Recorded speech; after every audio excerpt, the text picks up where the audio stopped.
When we last left Alan Wake, he was in a dark place. Here to shed some light on his next chapter, Alan Wake 2, our game director, Kyle Rowley, and principal narrative designer, Molly Maloney. Welcome to IGN's Summer of Gaming. Thank you very much for having us. Hi. I think one of the main sort of features this time around, two playable protagonists. Yes. What can you tell us about that? Yeah, so obviously, when we were thinking about making the concept for this game, one of the things that we were quite aware of is that the first game did come out in 2010, so it's been like 13 years at this point.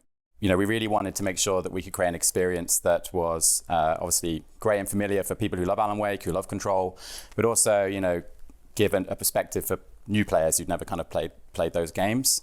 So that's kind of where like the idea of kind of creating a new playable character came from. On top of that, you know, at the end of the first game, Wake, you know, disappears, goes into a kind of very dark place. Spoilers, wow. We kind of wanted to make sure that we could still represent, you know, the Pacific Northwest, which we kind of consider a key part of the Alan Wake IP.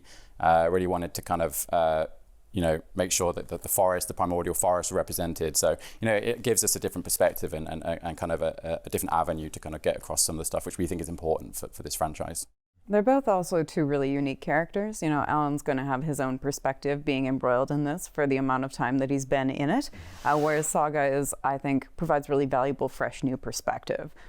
She is a newcomer to the Bright Falls area, but she also sees things through the lens of being an FBI agent, and she has a special set of, a unique set of skills. Mm-hmm. I'm hoping players are going to be really jazzed about that. So what do we need to know about Saga, our new playable character? Well, she is a newcomer to the Bright Falls area. I think she offers a really interesting, fresh perspective on this world. She is a seasoned FBI agent. She is known for cracking difficult cases. She is a profiler. She has an unorthodox kind of mind-placed technique, which allows her to withdraw into her own mental space. I think that's a really interesting mechanic for the player that they're going to enjoy. You can actually do that at the press of a button, and you flip between. And in that space, you can place your clues, and you can profile key suspects. So she's just got a lot of interesting layers to her, and I hope players really enjoy getting to know her. Was there any part of that decision to sort of consider the players who didn't play the original game? Because she sort of represents them being, you know, not being as familiar with the situation as Alan is. Yeah, I definitely agree. She's a great POV character for newcomers to the franchise. I think she's also a great POV character for people who are familiar with the franchise. I mean, it's been like 13 years, so it's nice to have fresh perspective. But also, she's a very fantastic foil for Alan. Like one of our core themes in this game is duality. You know, two worlds, what is true versus what is false, and two characters really plays into that, two perspectives.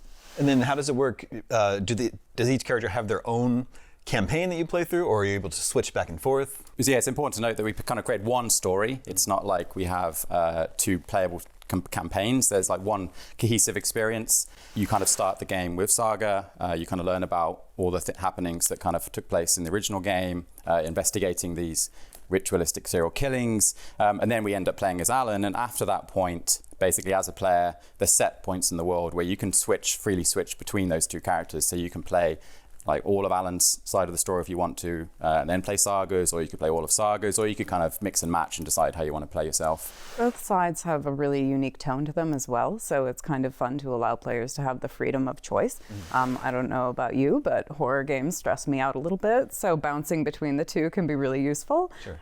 Not to say that Saga's side is a walk in the park by any means, but they're just very different vibes.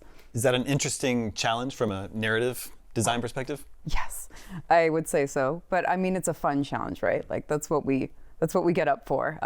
We designed the story in a way where it very much had this in mind, where we wanted the story to be nonlinear. We wanted the story to be something that was a unique experience, just depending on what order you chose to play in. But the way we achieved that was through a lot of iteration. Stand it up, play through it, see how it felt, try again. And I think it landed in a really nice place. I hope players agree. I believe you're describing this as full survival horror, whereas maybe the original was maybe a little more action adventure. Yeah. What has changed this time around to make it more survival horror? Yeah, I think that, you know, when we were reflecting back on Alan Wake 1, you know, we created like I would say horror story, but the kind of gameplay was more action focused, as you say, and it created a bit of dissonance between kind of like those, what we were trying to say from a narrative perspective, but then like what the player was actually experiencing. So one of the key reasons why we wanted to change the drone was to kind of bring those two parts of the experience together to create a more cohesive package. It allows us to slow the gameplay down. We have like more time in the environments. We can make them more claustrophobic. I think that at Remedy we kind of really like working on atmospheric games. Like a lot of our games are very atmospheric, and survival horror obviously is a large part of that experience is on the atmosphere. So yeah, we really wanted to kind of like make sure that those two parts were working well together.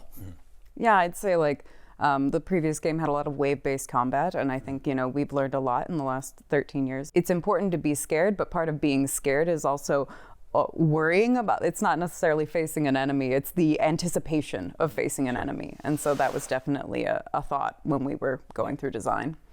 As for the combat, from what we've seen, it looks like it'll be similar or it'll feel familiar. Yeah. When we're using light to weaken your enemies and then you can get your shots off. Yeah, exactly. I mean, I think that the concept of fight with light, which was kind of like a key USP of the first game, is important for the franchise. We wanted to maintain that. I think the only difference, or the biggest difference here, is that we've kind of changed the pillar from fight with light to survive with light. So it's not just about like how you can use light offensively. We also have what we call safe havens, which are kind of like pillars of light, which you can run into. Enemies will kind of lose their kind of awareness of you, so you can kind of use it as a respite. And then obviously we want to make sure that we are utilizing light in other ways. So we have obviously consumable objects like flares and flashbangs and other items like that. So yeah, kind of building on top of what we learned in the first game. I think one of the key things for us is that we wanted to make sure that pacing-wise, we were not just throwing loads and loads and loads of enemies at you. We wanted them to make them feel more meaningful, make the combat feel more desperate, make it more physical. We have a cool destruction tech from Control, which we're utilizing a lot. So. Yep. But also like strategy is so important too, and I think Survive with Light speaks to that, where it's like the way that the havens work, they are a resource, and there are a lot of resources in the game that I think players are going to enjoy using. Now, Remedy is well known for having cinematic influences behind the games. Is there a movie or two you would recommend people watch in anticipation of Alan Wake 2? Homework. Yeah. I don't know. I feel like. At least for me personally, obviously in the first game we have a lot of like influences from David Lynch. So I think that stuff is still present. We still have that kind of small town Americana vibes, quirky characters. But then like layered on top of that, we wanted to kind of bring in this kind of FBI angle. So, we were looking at a lot of things like True Detective, Fargo, like those kind of pieces of media. And then from a horror perspective, like at least for me personally, I'm very much into kind of, Hereditary and Midsommar, more on the, like when we think about horror, we're kind of thinking about it from like a drama perspective and on the narrative side as well. Like how can we create interesting horror, not just through scares and kind of atmosphere, but also like on the story level, like how could we do that? And I think like Ari Aster and some of the new modern horror directors very much like are kind of nailing that right now. Well, we're excited to finally get to continue Alan Wake's story. Thank you so much for stopping by IGN.